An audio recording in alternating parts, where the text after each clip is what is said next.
ഈ പ്രേമിച്ച് കെട്ടാൻ പറ്റുമോ? ഇസ്ലാമിന്റെ കാഴ്ചപ്പാട് എന്താണ് പ്രേമിച്ച് കെട്ടാൻ? പ്രേമിച്ച് വിവാഹം കഴിക്കാന്ന് പറയുന്നത്, നമ്മളിപ്പോൾ മനുഷ്യന്മാരാണ്. സ്വാഭാവികമായിട്ട് ഒരു മനുഷ്യന് അല്ലെങ്കിൽ ഒരു പുരുഷന് ഒരു അന്യ സ്ത്രീയോട് ഇഷ്ടം തോന്നും. ഇഷ്ടം തോന്നിയാൽ നമ്മൾ എന്ത് ചെയ്യണം? പ്രേമിച്ച് മെസ്സേജ് അയച്ച് പിന്നാലെ നടക്കുകയല്ല വേണ്ടത്.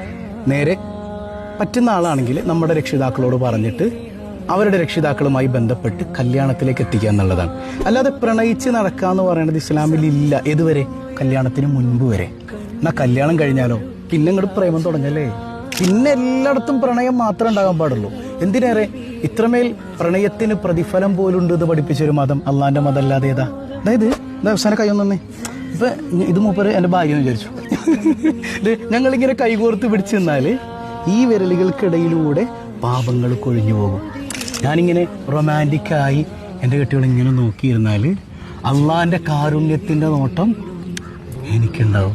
ഞാനിങ്ങനെ ഒരുള്ള ഭക്ഷണം എടുത്തിട്ട് ഇങ്ങനെ വായിലേക്ക് വെച്ച് കൊടുത്താൽ അള്ളാഹ്ക്ക് അത് അത്രമേൽ പ്രിയപ്പെട്ട ഇബാദത്താണെന്നൊക്കെ മുത്തനബി സല്ലല്ലാഹു അലൈഹി വസല്ലം തങ്ങൾ പഠിപ്പിച്ചിട്ടുണ്ട്. ഇല്ലസ്ട്രേഷൻ വേണ്ടേ? അപ്പൊ അത്രമേൽ പ്രണയത്തെ അംഗീകരിക്കുന്ന, പ്രണയത്തെ ഉൾക്കൊള്ളുന്ന മതമാണ് ഇസ്ലാം. അപ്പൊ ഇതിലൊക്കെ ഒരു ബറക്കത്ത് ജീവിതത്തിൽ ഉണ്ടാകണമെങ്കിൽ കല്യാണം കഴിഞ്ഞിട്ട് പ്രണയിക്കും മക്കളെ. കല്യാണത്തിന് മുമ്പ് പ്രണയിച്ചാൽ എന്ത് സംഭവിക്കും? അതൊരു അന്യാണും അന്യ സ്ത്രീയുമാണ്. ഈ പ്രണയം ഇസ്ലാമിൽ നിഷിദ്ധമാണ്. അതൊരു ഹറാമോടുകൂടെയുള്ള തുടക്കമാണ്. അതിൽ അള്ളാന്റെ ബറക്കത്ത് ഉണ്ടാവില്ല. എൻ്റെ കയ്യിൽ പൈസ ഉണ്ട് മോനെ, പൈസ ഒന്നുമല്ല സമാധാനം തരുന്നത്, അള്ളാഹുവാണ്. ആ സമാധാനം ഇല്ലാതാകും.